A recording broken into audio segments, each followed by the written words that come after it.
ಮಂಕು ಬಾಯ್ ಫಾಕ್ಸಿ ರಾಣಿ ಈ cinema release ಆಗಿ 1 ವರ್ಷ ಆಯಿತು. ಆದರೂ ಇದರ ಬಗ್ಗೆ ರಿವ್ಯೂ ಕೊಡಬೇಕು ಅಂತ ಅನಿಸಿತು.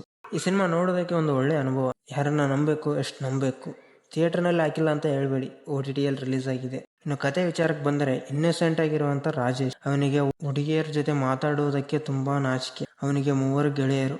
ಅವರು ಯಾವಾಗಲೂ ಹುಡುಗಿಯರ ಜೊತೆ ತುಂಬಾ ಬ್ಯುಸಿಯಾಗಿರುತ್ತಾರೆ. ಮುಂದಿನ ದಿನ ರಾಜೇಶ್ ಬರ್ತ್ಡೇ ಇಡೀ ರಾತ್ರಿ ಕಾದು ನೋಡುತ್ತಾನೆ. ಫ್ರೆಂಡ್ಸ್ ಬರುತ್ತಾರೆ ಅಂತ ಕಾಲ್ ಮಾಡುತ್ತಾನೆ, ಯಾರು ಉತ್ತರಿಸುವುದಿಲ್ಲ. ಆವಾಗ ನಿರ್ಧರಿಸುತ್ತಾನೆ, ನಾನು ಒಂದು ಹುಡುಗಿನ ಲವ್ ಮಾಡಬೇಕು, ಇವರಿಗಿಂತ ತುಂಬಾ ಬ್ಯುಸಿ ಆಗಬೇಕು, ಇವರ ಕೈಗೆ ಸಿಗಬಾರದಂತ ನಿರ್ಧರಿಸ್ತಾನೆ.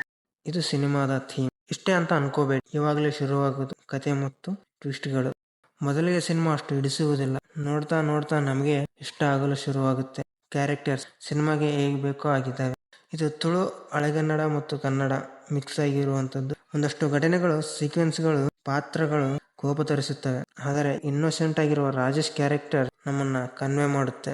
ರೂಪ ಶೆಟ್ಟಿ ಅವರು ಈ ಇನ್ನೋಸೆಂಟ್ ರಾಜೇಶ್ ಕ್ಯಾರೆಕ್ಟರ್ನ ಚೆನ್ನಾಗೇ ನಟಿಸಿದ್ದಾರೆ. ಅದು ಹೇಗೆ ಅಂದ್ರೆ ನಮಗೆ ಪಾಪ ಅನ್ನಿಸುತ್ತೆ.